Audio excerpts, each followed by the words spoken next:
오늘 증시는 소폭 하락을 했습니다. 사실 굉장히 증시가 흐름이 좋았었는데 바로 이 뉴스였죠. 이 바이든 대통령이 이스라엘이 이란 석유시설을 폭격하는 것을 미국도 논의하고 있다.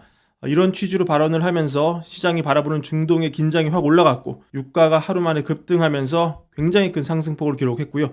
증시는 소폭 하락으로 마감을 했습니다. 빅스 지수도 다시 올라가서 20을 위로 올라가면서 증시의 긴장을 더했는데요.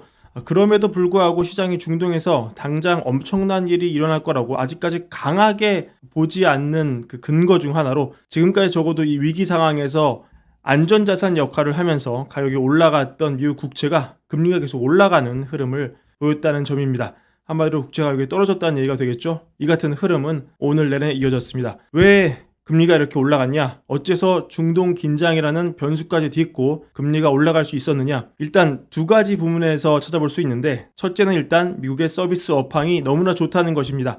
오늘 나온 미국 서비스업 경기 지표 ISM 서비스업 PMI는 54.9를 기록해서 전월 대비 3.4포인트 올라갔습니다. 미국 정부가 여전히 견고한 경제 지표를 보이고 있다는 소식에 이 성장을 반영한 국채금리 곧바로 상승으로 전환했고 지정학적 긴장이 올라간 후에도 이 같은 움직임에는 큰 차이가 없었습니다. 하지만 이렇게 경제가 여전히 좋은 모습을 보이고 있는데요. 그런데도 워런 버핏은 계속해서 주식을 팔고 있다는 뉴스가 나오고 있습니다.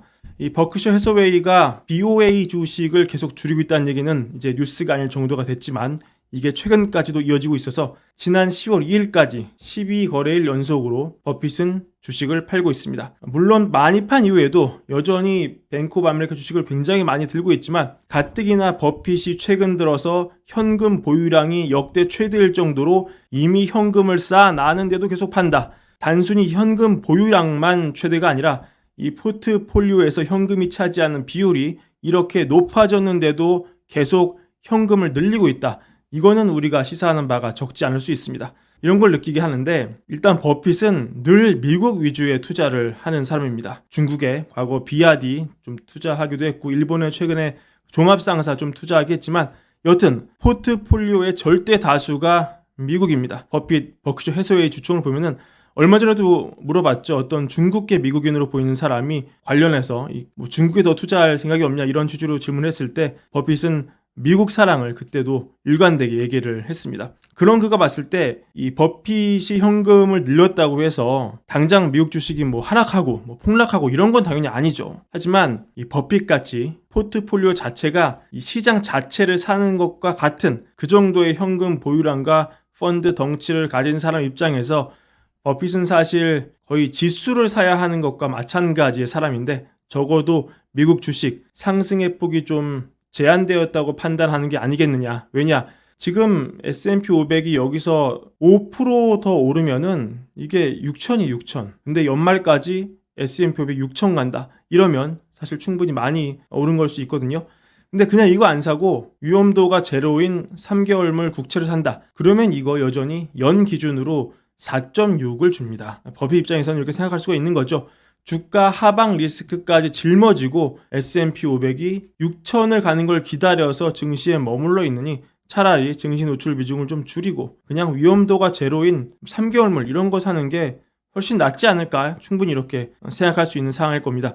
하지만 버핏도 인정을 하죠. 최근 주총에서 얘기하기로 만약에 펀드의 사이즈가 훨씬 작았다면 운용 자금이 훨씬 작아서 굉장히 빨리빨리 움직일 수 있다면 증시에서 아마 더 큰 수익이 냈을 것이다 이렇게 얘기를 하는데 여튼 이 버핏같이 포트폴리오 자체가 시장 그 자체인 초고대 펀드 입장에서는 지금 증시 비중 늘리는 것보다 차라리 50bp 기준금리가 내려갔어도 여전히 5% 가까이 주는 단기물을 들고 있는 게 더 나은 선택일 수 있겠다. 이런 버핏의 판단 우리가 참고해 볼 필요는 있겠습니다. 그리고 또 가빠르게 치솟는 국채금리 이면에는 또 이런 관점도 있을 것 같은데 최근 나온 뉴스인데 미국 정부 부채 문제가 어제 오늘 일이 아니죠. 근데 3일 만에 또 부채가 3,450억 달러가 늘어서 계속 사상 최고치를 경신하고 있습니다. 3일 만에 3,450억 달러. 이 소식에 미국도 뜨겁게 반응하고 있는데 이걸 하나로 환산하면은 456조 정도 됩니다. 한국 1년 예산이 600조 정도인데 거의 3분의 2가 3일 만에 늘었습니다. 정부 부채가. 이거는 정말 미국의 이런 부채 확장 속도가 정말로 지속 가능성이 과연 있을까? 이런 의문을 다시 한번 제기하게 하고요. 이런 걱정을 또 하게 만들고, 물론 당장은 괜찮을 겁니다. 어차피 이자를 미국이 못 내지는 않을 거니까요. 급하면은 달러로 찍어서 내면 됩니다.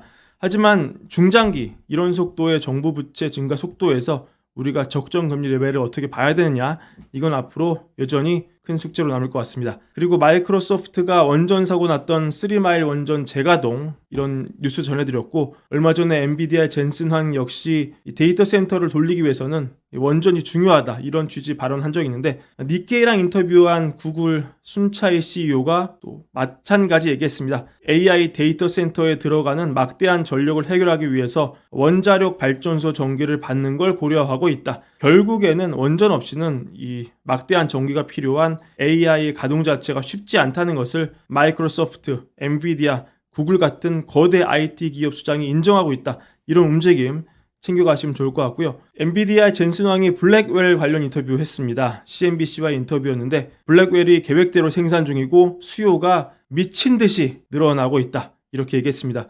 모든 사람이 물량을 많이 확보하고 싶어하고 가장 먼저 물량을 받고 싶어한다, 이렇게 상황을 설명했고요. 그러니까 기술이 굉장히 빠르게 돌아오고 있는 이 시점에서 우리가 혁신 주기를 주도해서 역량을 높이고 데이터 처리량을 늘리고 비용도 줄이고 있다, 이렇게 얘기를 하면서 오늘 엔비디아 주가 상승하는 모습 보였습니다. 오늘 중동 긴장 여파로 증시가 전반적으로 하락했지만 엔비디아만큼은 상승하는 그런 모습 보여줬고, 삼성전자가 반도체 많이 고전하고 있다, 이 얘기 역시 뉴스가 아니죠. 어제 오늘 소식이 아닙니다. 또 파운드리에서 많이 좀 부족하다, 적자 보고 있다, 이것도 어제 오늘 얘기가 아닙니다. 근데 이거 보면은 TSMC가 삼성을 말려 죽이려고 하는 게 아니냐, 이런 생각이 들 정도인데, TSMC가 7나노나 14나노에서 할인을 제공하는 방안을 검토하고 있다, 이런 뉴스가 나오고 있습니다. 삼성을 견제하는 움직일 수 있다, 그런 어떤 해석도 나오고 있는데, 이미 7나노, 14나노 이미 TSMC 입장에서는 완전히 성숙된 시장이죠. 이런 범용 기술에 대해서 가격 경쟁을 하면서 점유율을 잃지 않겠다, 후발 주자가 치고 들어올 여지를 차단하겠다, 이렇게 비칠 수 있는 대목인데, 가뜩이나 삼성 파운드리가 정말 고전하는 상황에서 TSMC의 이런 행보, 이런 움직임이 지속된다면 과연 삼성 파운드의 길은 어디에 있을까? 한국인 입장에서 좀 난감한 그런 뉴스였습니다. 최근 들어 대선 소식 하나 전해드리면, 오늘 바이든 발언도 있었죠. 여튼은 어떤 영향이 많이 미쳤는지는 정확히 파악할 수 없지만, 여튼 최근 대선 흐름이 다시 50대 50으로 치열한 접전으로 다시 돌아갔습니다. 최근 한 2주간 해리스의 소폭 우위로 흘러가고 있었는데, 이제 트럼프가 다시 올라와서 정확히 50대 50 폴리마켓 기준으로 도박판이 베팅하고 있다, 이런 모습 볼 수 있고, 관건이 된 펜실베이니아에서 트럼프가 다시 우위로 전환했다, 이런 뉴스도 함께 전해드립니다. 오늘 준비한 영상 이것으로 마무리하고요. 월가알부 구독과 좋아요, 많은 사랑도 함께 부탁드립니다. 감사합니다.